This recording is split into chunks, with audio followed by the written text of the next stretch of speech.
Alright, so the next part will come off. This is going to be part 3 of changing the name from No Spark to Rebuild for the 1998 Kawasaki STX 1100 with a 3-cylinder liquid triple Kawasaki Sport Tour jet ski. Alright, so the next part to come off is going to be the cover that goes over the reed valves. And if you look, it just slides on top of here. And it is held on with... It is held on with 1, 2, 3, 4, 5, 6, 7, 8, 9, 10, 11, 12, 13, 14, 15, 16, 17, 18 bolts. And they happen to be a 10mm bolts.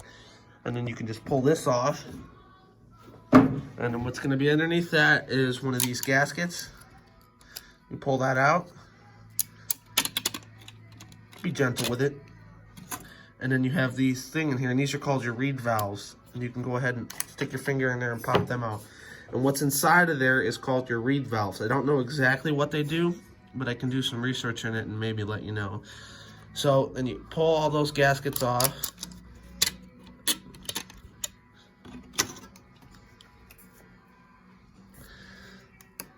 This one's gonna be a pain. All right. And then that's off, and then you're gonna have these two wire clips that are gonna be on there as well. Just remember where they go. This thing looks like it's a pretty dirty little motor. So, I'll be back with the next part.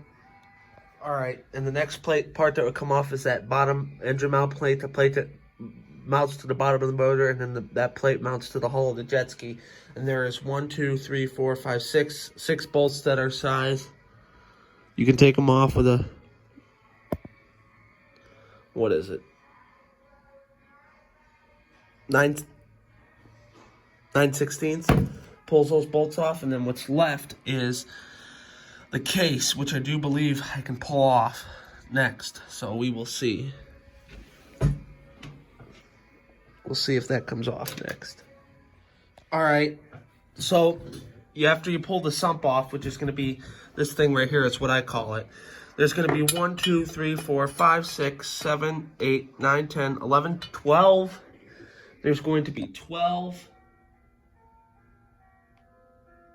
Hold on, let me see what size it is. There's going to be 12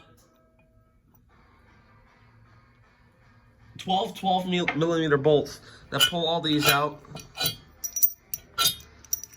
Get those out of there.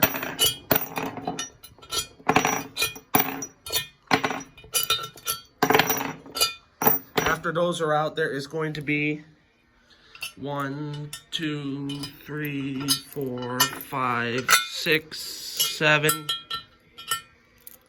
8, 9, I believe. 9 bolts that are size 10mm. Pull those out, and then usually this isn't going to fall right off. I took a screwdriver in between both ends of the flywheel and the shaft where it meets up with the impeller. Gently pry up on it, and it'll pop free.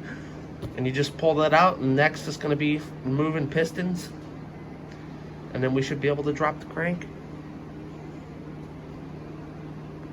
Okay, so it's fully apart now, down to pretty much as far as you can take it out. How you take the piston out is, if you look in here, do you see these rings? Take a pair of needle nose pliers or a small screwdriver and pry them out of there.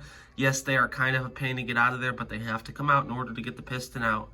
And careful, watch your eyes, because they're going to fly across the room if you're not careful, which I'm replacing them, so it doesn't matter.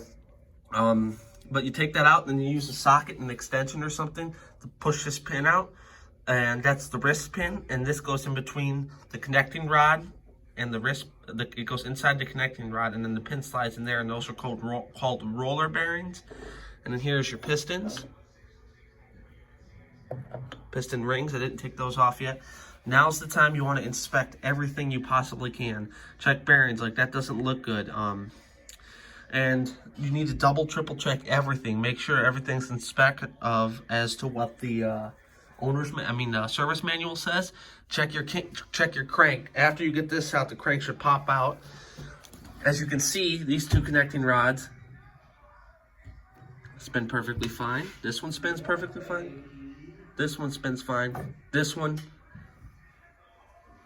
not so much. And it's got a lot of up and down play, so I don't know what I'm going to do with that. But, yeah, I'm going to post pictures and videos on Facebook, post them to these groups, and see what everybody thinks I should do. But if you look over here, this is the culprit. That's part of the piston ring that snapped off and chewed up the whole piston and cylinder.